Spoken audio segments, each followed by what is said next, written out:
Hello students, welcome to brilliant minds. I am Aarti, your maths teacher. आज हम start करने जा रहे हैं अपना चैप्टर नंबर 4 एक्सपोनेंट्स की एक्सरसाइज 4.2 क्वेश्चन नंबर 4 से। लास्ट वीडियो में हमने ऑलरेडी एक्सरसाइज 4.2 के क्वेश्चन नंबर 1 और 2 को कर लिया है, सारे के सारे पार्ट्स, एंड 4.1 भी कंप्लीट है। उसकी वीडियोस आपको आपके चैनल पे ही मिल जाएगी, ब्रिलियंट माइंड्स पे। एंड अब जाके आपकी प्लेलिस्ट मैंने ऑलरेडी डिस्क्रिप्शन में लिंक दे दिया हुआ है। प्लेलिस्ट है सुपर मैथ स्टार क्लास 7। आप अपनी प्लेलिस्ट ओपन करके सारी वीडियोस को देख सकते हैं, और जिसमें बेसिक इंट्रोडक्शन ऑलरेडी मैंने सिखा दी है। लॉज ऑफ एक्सपोनेंट भी हमने सीख लिए हैं। चलिए अब करते हैं क्वेश्चन नंबर 4 स्टार्ट। एंड इससे पहले जो स्टूडेंट्स नए हैं, चैनल पे फर्स्ट टाइम आए हैं, जहाँ अभी तक इस चैनल को सब्सक्राइब नहीं किया है, then subscribe the channel and press the bell icon, जिससे आपके पास न्यू वीडियोस की भी नोटिफिकेशन टाइमली आती रहे। अब देखिए क्वेश्चन नंबर 4 क्या है हमारा, simplify and express in the exponential form. हमें सिंप्लीफाई करना है एंड इसको आंसर को पूरी वैल्यू नहीं फाइंड करनी, एक्सपोनेंशियल फॉर्म में आंसर देना है। अब सिंप्लीफाई कैसे करते हैं, जब भी आपके पास कोई नंबर देखिए 3, 7 और 7 ये प्राइम नंबर्स हैं, किसी टेबल में नहीं जाते, but 21 is not a prime number. तो 21 के भी हमें प्राइम फैक्टर्स निकालने हैं और उनके प्राइम फैक्टर्स ही लिखने हैं। देखिए जब आप 21 के प्राइम फैक्टर्स फाइंड करोगे, 3 7 एंड 7 1 3 और 7 आ गए। अब ऊपर पहले हम एज इट इज लिखते हैं, 3 raise to power 5 into 7 raise to power 3। 21 को हम लिख सकते हैं 3 इंटू 7, 21 की प्लेस पे 3 इंटू 7 लिख दिया, 7 raise to power -2 as it is. अब आपको लॉज ऑफ एक्सपोनेंट्स को यूज़ करना है। सबसे पहले हम यहाँ पे कौन सा लॉ लगाएंगे, वेरी सिंपल। आपको देखना है अगर आपके न्यूमरेटर में हो जहाँ डिनोमिनेटर में सेम बेसिस हैं, तो पहले उनको सॉल्व करते। देखिए आपके डिनोमिनेटर में सेम बेसिस हैं 7 और 7। इस 7 की कोई भी पावर नहीं है, मीन्स पावर 1 है। जब किसी भी बेस पे कोई पावर नहीं लिखी होती तो वो 1 को रिप्रेजेंट करती है। सेम बेस अगर मल्टीप्लाई हो रहे हैं तो आपकी पावर्स ऐड होंगी। 1 में आपको प्लस करना है -2। अब इसके इस नंबर के पास अपना एक साइन था, तो हमने उसको ब्रैकेट में रखा बाहर।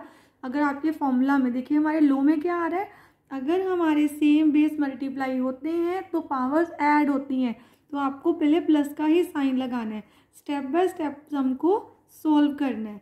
देन अब यहाँ पे 3 एज इट इज़ आ जाएगा, 7 1। अब ब्रैकेट ओपन करते हैं, प्लस माइनस माइनस, देखिए डिटेल में करना है, स्टेप बाय स्टेप, कोई हरी नहीं है हमें क्वेश्चन को कंप्लीट करने की।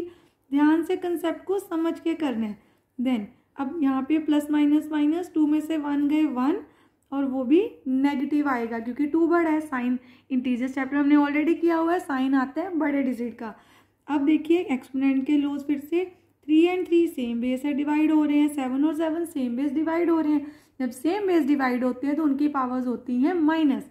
तो आपको 3 को एक ही बार लिखना है, 5 में से 1 क्योंकि इसकी कोई पावर नहीं है, मीन्स 1 है, 5 - 1। देन 7 3 एज इट इज़, 3 अब माइनस कर देना है -1। अगेन जब किसी भी नंबर की अपने आप उसके साथ भी पावर है 1 और एक साइन है नेगेटिव, तो आपको वो साइन ब्रैकेट में रख लेना है पहले। 3 5 में से 1 गए 4 7, यहाँ पे 3 आ गई power, minus minus plus. Then next step में आप क्या करोगे, 3 raise to power 4 into 7 raise to power 4। ये आ गया आपका आंसर, क्योंकि हमें आंसर को किस में रखना है, एक्सपोनेंशियल फॉर्म में। चलिए अब स्टार्ट करते हैं सेकंड पार्ट। सेकंड पार्ट में सबसे पहले आपको क्या करना है, आपको लो पता है अगर हमारे किसी भी बेस की, देखिए किसी भी बेस की एक से ज़्यादा पावर है, जैसे m और n, तो हम पावर्स को क्या कर देते हैं, multiply, m into n becomes mn। ऐसे यहाँ पे आपके बेस की 2 पावर्स हैं तो मल्टीप्लाई करते हैं पहले, 4 3 12, then 3 3 4 12, then 2 as it is, 3 2 6, then 3 as it is, base है हमारा 3 3 9। अब हमने अपने सारे क्या कर दिए, पावर्स को सॉल्व कर लिया। सेम हमारे एक ही बेस की 2 पावर्स थी, उनको हमने मल्टीप्लाई कर लिया। अब आपको देखना है नेक्स्ट लो कौन सा आएगा। सेम बेस डिवाइड हो रहे हैं तो पावर्स हो जाएंगी माइनस, जैसे a raise to power m divided by a raise to power n, तो a को एक बार लिख के पावर्स को कर देते हैं माइनस। तो 2 और 2 सेम बेस डिवाइड हो रहे हैं, 2 को एक बार लिखेंगे, 12 - 6 इंटू 3 12 - 9। देन अब 12 में से 6 गए 6 एंड 12 में से 9 गए 3। आपका आंसर क्या आ गया 2 raise to power 6 into 3 raise to power 3। ये आ गया हमारा सेकंड पार्ट का भी आंसर। अब देखिए थर्ड पार्ट में सबसे पहले इसको तो भी एज इट इज़ लिख देते हैं -2 की पावर 6 देन इंटू 2 3 3 9 क्योंकि 2 की 2 पावर्स थी तो हमने उनको मल्टीप्लाई कर दिया। Then again 2 4 2 8। अब ये दोनों बेस सेम है बट ये 2 इनके साथ सेम नहीं है क्योंकि यहाँ पे क्या लिखा हुआ है -2। तो इसको हमें पहले पॉजिटिव बनाना होगा। कैसे हम क्या कर सकते हैं -2 को हम रिप्रेजेंट कर सकते हैं -1 इंटू 2। अब किसी भी नेगेटिव नंबर को सपोज आपके पास एक नंबर है -5 तो आप लिख सकते हो -5 इंटू 1। अगर आपके पास -4 है तो -1 इंटू 4 क्योंकि 4 1 4 ही आ जाएगा माइनस प्लस माइनस, तो हम उसको ऐसे रिप्रेजेंट कर सकते हैं।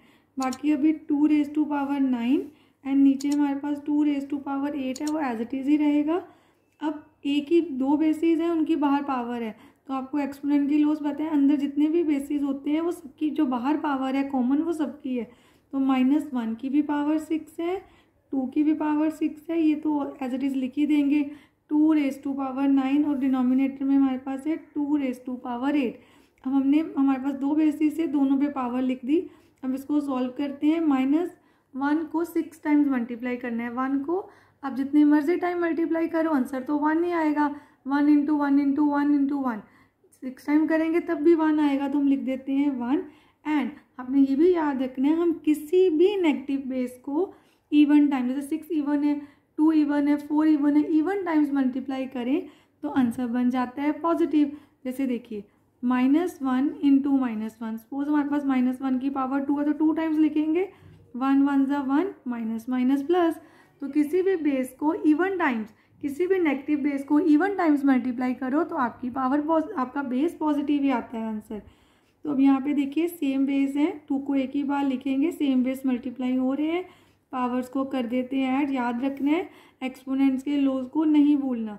जब भी आपके सेम बेस मल्टीप्लाई हो रहे हैं उनकी पावर्स ऐड होंगी तो 1 को किसी से भी मल्टीप्लाई करो वो नंबर ही आएगा तो 1 2 2 ही आ गया। अब इनकी जो पावर्स है उनको ऐड कर दिया 15। नीचे हमारे पास पावर क्या है 2 रेज़ टू पावर 8।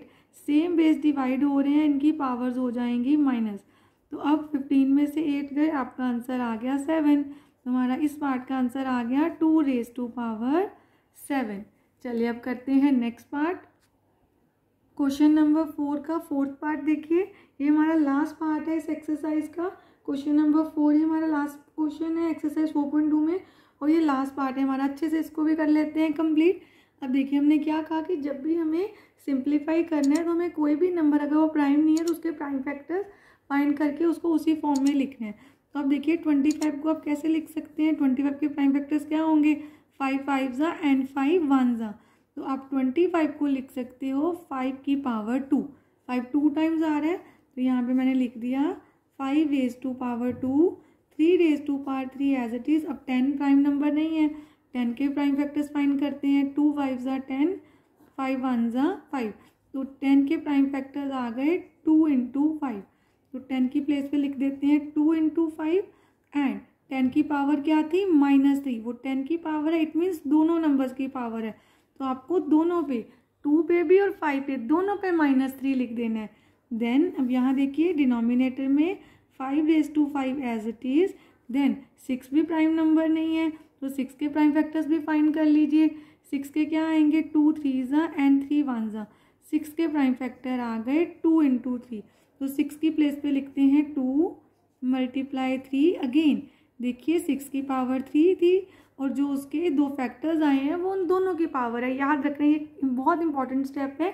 जब आप किसी भी नंबर को उसके प्राइम फैक्टर्स में लिखते हैं तो उस नंबर की पावर उन सारे प्राइम फैक्टर्स के ऊपर आनी है।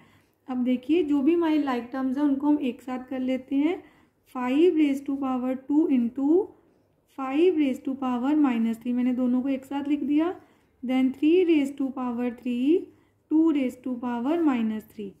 देन नीचे 5 रेज़ टू पावर 5। अब पहले 3 लिखा है तो यहाँ पे भी 3 को पहले लिख देते हैं 3 रेज़ टू पावर 3 बाद में लिख देते हैं 2 रेज़ टू पावर 3। अब हमने सारे बेसिस को अरेंज कर लिया। अब सॉल्व करते हैं। सेम बेस मल्टीप्लाई हो रहे हैं, पावर ऐड 2 प्लस माइनस 3। अभी ऊपर कोई भी सेम बेस नहीं है, देन एज इट इज़ लिख देते हैं। और नीचे भी कोई सेम बेस नहीं है हमारे पास, तो उसको भी एज इट इज़ लिख देते हैं। 5 then 2 plus minus minus 3 raise to power 3, 2 raise to power minus 3, 5 raise to power 5, then 3 raise to power 3, 2 raise to power 3। As it is लिख देना है आपको सारा। अब सॉल्व करते हैं। 3 में से 2 गए 1 नेगेटिव, क्योंकि साइन ग्रेटर नंबर का आता है। अब हमें क्या करना है, पहले सारे के सारे स्टेप्स को लिखते हैं। 5, 3 raise to power 3, 2 raise to power 3। अब देखिए ये सारे सेम बेसिस डिवाइड हो रहे हैं, तो हमें पता है सेम बेसिस डिवाइड होते हैं तो पावर्स को क्या करना है, subtract. 5 as it is minus 1। अब यहाँ पे हमारे पास क्या आ जाएगा, -5, then 3, 3 minus 3, 2 minus 3 minus 3, 5 minus minus plus, 5 में 1 ऐड कर दिए 6, साइन आएगा ग्रेटर नंबर का। देन 3 में से 3 गए 0, माइनस माइनस प्लस, 3 प्लस 3 6। अगर दोनों ही सेम नंबर है तो उनके साथ जो साइन है वही आ जाता है आपका। अब 5 रेज टू पावर -6, किसी बेस की पावर 0 है तो आंसर 1, 2 रेज टू पावर -6। अब हमारा फाइनल आंसर क्या आ गया, यहाँ पे लिख देते हैं। देखिए 1 को किसी भी नंबर से मल्टीप्लाई करोगे तो वो नंबर ही रहेगा, तो 1 2 से तो 2 हो गया। तो आप चाहो पहले 2 लिख देते हैं, काउंटिंग में 2 पहले आता है। 2 raise to power -6 multiply 5 raise to power -6, ये आ गया हमारा आंसर। अब हमने अपनी एक्सरसाइज 4.2 अच्छे से कंप्लीट कर ली है। क्वेश्चन नंबर 4 के भी सारे पार्ट्स कर लिए हैं एंड आई होप सारे स्टूडेंट्स को बहुत अच्छे से क्लियर भी हो गई है। अब हम नेक्स्ट वीडियो में अपनी नेक्स्ट एक्सरसाइज स्टार्ट करेंगे 4.3। अगर आपको वीडियो अच्छी लगी है तो please like share subscribe and press the bell icon, जिससे आपके पास न्यू वीडियोज़ की भी नोटिफिकेशन टाइमली आती रहे। Thank you for watching.